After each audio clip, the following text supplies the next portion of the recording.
বাংলাদেশের রাজনৈতিক অঙ্গনে আবারও উত্তাপ ছড়াচ্ছে ত্রয়োদশ জাতীয় সংসদ নির্বাচন। পাশাপাশি গণভোট ইস্যুও এখন রাজনীতির মাঠে বেশ আলোচনায় রয়েছে। নভেম্বরের মধ্যেই গণভোট চায় বাংলাদেশ জামাত ইসলামী। অন্যদিকে বিএনপি বলছে আসন্ন নির্বাচন বানচালের নতুন ষড়যন্ত্র হিসেবেই গণভোটকে সামনে নিয়ে আসা হচ্ছে। তবে এনসিপি বলছে জুলাই সনদে নোট অফ ডিসেন্ট বলে কিছু থাকবে না। এমন টানাপোড়েনের মধ্যে অন্তর্বর্তী সরকারের পক্ষ থেকে দলগুলোকে একসাথে বসে সমাধান খোঁজার কথা বলা হয়েছে। এদিকে নভেম্বরে গণভোটের দাবিতে নতুন করে কর্মসূচি ঘোষণা করেছে জামাত। দলটির দাবি, জনগণের মতামত ছাড়া নির্বাচনের বৈধতা আসবে না, আর তাই নির্বাচনের আগেই গণভোট আয়োজনের জোর দাবি জানিয়েছে দলটি। তবে জামাতের এই অবস্থানকে সরাসরি প্রত্যাখ্যান করেছে বিএনপি। দলটির নেতারা বলছে, গণভোটের নামে সরকারের কারক্ষেপণ ও নির্বাচনী প্রক্রিয়া বানচালের ষড়যন্ত্র চলছে। বর্তমান সংবিধানে গণভোটের বিষয়ে বলা নেই উল্লেখ করে কিছু দল বলছে, আগামীতে নির্বাচিত সরকার সংবিধানে গণভোট যুক্ত করে তারপর এটি আয়োজন করতে পারে। আগে গণভোটের দাবি তোলা নির্বাচনকে পিছিয়ে দেওয়ার দুর্বিসন্ধি ছাড়া কিছু নয় বলেও অভিযোগ তাদের। জুলাই আন্দোলনে নেতৃত্ব দেয়া তরুণদের দল এনসিপি গণভোটের বিষয়ে নমনীয় থাকলেও জুলাই সনদ বাস্তবায়নে আদেশ জারির দাবি জানিয়েছে। এছাড়া অন্য রাজনৈতিক দলগুলোর মধ্যে রয়েছে মিশ্র প্রতিক্রিয়া। এই পরিস্থিতিতে এক অনিশ্চয়তার দিকে যাচ্ছে দেশ। সরকার প্রতিশ্রুত ফেব্রুয়ারি নির্বাচন অনুষ্ঠান নিয়েও রাজনৈতিক দল ও জনমনের সংশয় দূর হচ্ছে না। মাত্র 30% টাকায় জমির মালিক হয়ে নতুন বাংলাদেশের গড়ে তোলার স্বপ্ন দেখা বাংলা বসতি। অন্যদিকে জুলাই সনদ বাস্তবায়ন প্রক্রিয়া নিয়ে চ্যালেঞ্জে পড়েছে অন্তর্বর্তী সরকার।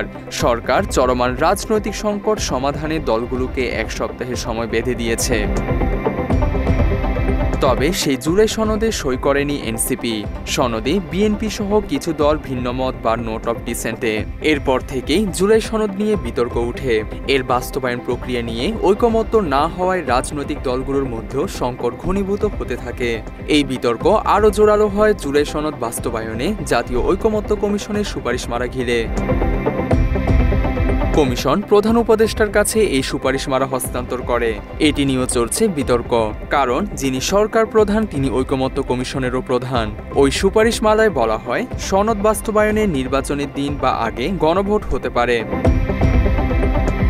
বিএনপির স্থায়ী কমিটির সদস্য আমির খসরু মাহমুদ চৌধুরী বলেছেন, বর্তমান সংবিধানের পরিপ্রেক্ষিতে অন্তর্বর্তী সরকার গঠন করা হয়েছে এবং তারা এই সংবিধানের অধীনে শপথ নিয়েছেন। এই সংবিধানে গণভোট নিয়ে কিছু নেই। সনদ সই হয়েছে একটা কনসেনসাসের মাধ্যমে, সুতরাং আমাকে সেটাকে রেসপেক্ট করতে হবে। তার বাইরে আমার অনেক চিন্তা থাকতে পারে, এটার প্রতি আমাদের রেসপেক্ট থাকতে হবে যে আমি যেটা চিন্তা করছি না আরেকটি রাজনৈতিক দল চিন্তা করছে, তার প্রতি আমার সহনশীল হতে হবে, রেসপেক্টও থাকতে হবে। কিন্তু সেই রাজনৈতিক দলগুলোকে এটাও বিশ্বাস করতে হবে, যতটুকু কনসেনসাস হয়েছে তার বাইরে গিয়ে আবার নতুন ইস্যু সৃষ্টি করলে এটা কিন্তু আপনি ঐক্যমতের প্রতি রেসপেক্ট দেখাচ্ছেন। জামাত ইসলামী সহকারী secretary general AHM Hamidur Rahman Azad বলেন, জুলাই সনদ স্বাক্ষরিত হয়েছে, কিন্তু কিভাবে বাস্তবায়ন হবে এটি স্বাক্ষরিত হয়নি।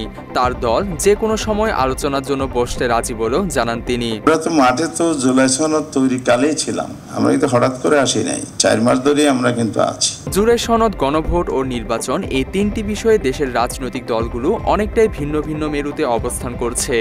এই অবস্থায় ফেব্রুয়ারি নির্বাচন কতটা শান্তিপূর্ণ হবে সেটি নিয়ে শঙ্কা প্রকাশ করেছেন বিশেষজ্ঞরা।